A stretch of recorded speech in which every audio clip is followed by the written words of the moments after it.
it's not just medically related, clinically related things that go into your activities section.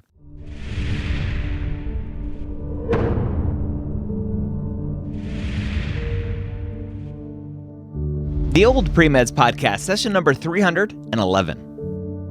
Welcome to the Old PreMeds Podcast. My name is Dr. Ryan Gray, your host here every week, where I take your non-traditional pre-med questions and answer them here on the podcast. You can ask your questions in our Hangout, our pre-med Hangout, over at premedhangout.com using the hashtag OPM question. Again, that's OPM for Old PreMeds question. Let's go ahead and jump into our question right after the MCAT Minutes, brought to you by Blueprint MCAT. As a non-traditional student, you need to make sure that you're planning your work because, as you'll see in our question today, there's a lot potentially that you are responsible for. And so go create a free account over at blueprintmcat.com. Use their free study planner tool and lay out your MCAT study plan so that you can fit in all of the other responsibilities that you have as a non-traditional pre-med student and make sure you're setting yourself up for success with your MCAT prep. Go use that free study planner tool today over at blueprintmcat.com. So our question today is from a student who has a lot going on. They say, I have questions navigating workload that AdComs would deem acceptable when working full-time, having a family, and doing a do-it-yourself postbac.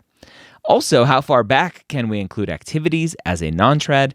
And is there still stigma for community college or online prereq/upper level science courses, even for non-trads? Really great questions, super common questions for non-traditional students. Let's tackle the first one.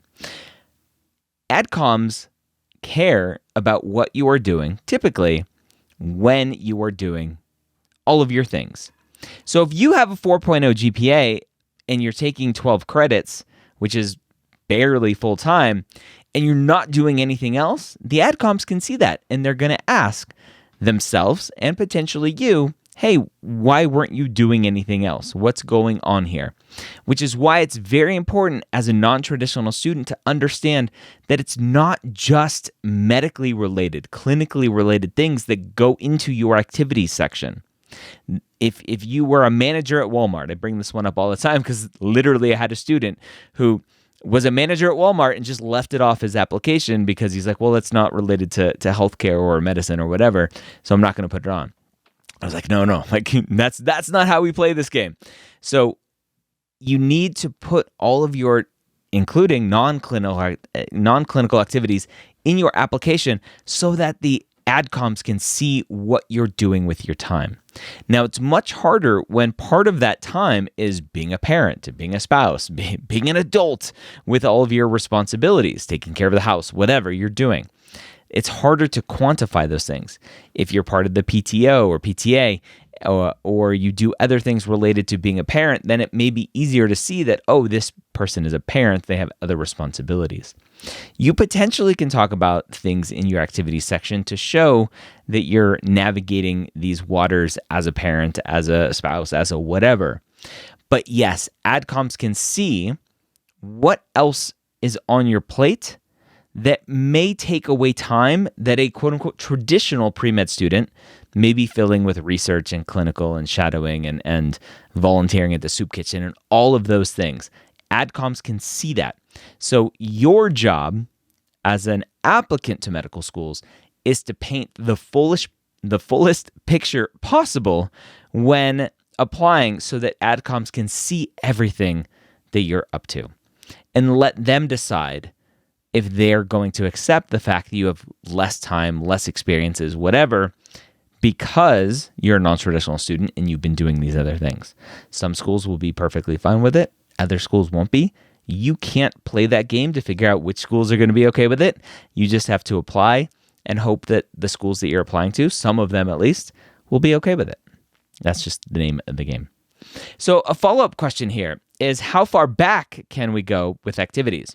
And the general rule of thumb is anything post-high school is fair game.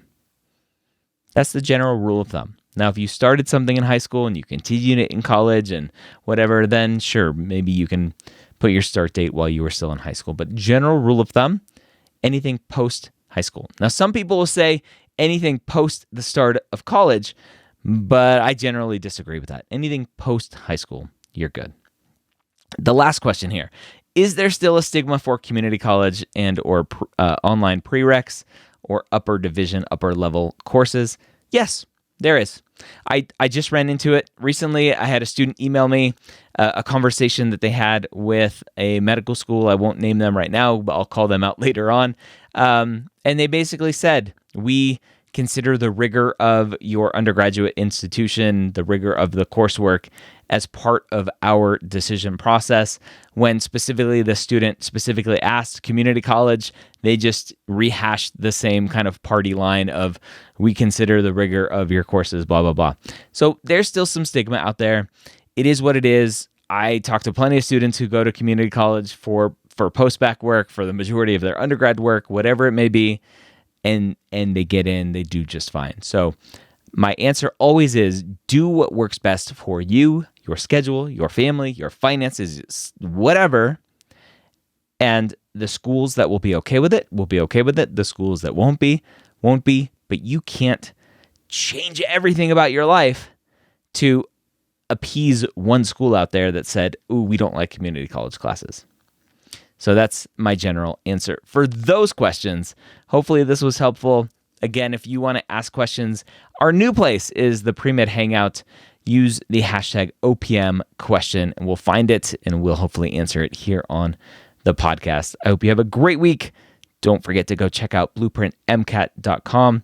Set up that free study plan with their free account and go crush the MCAT and go crush your non-traditional journey into medical school.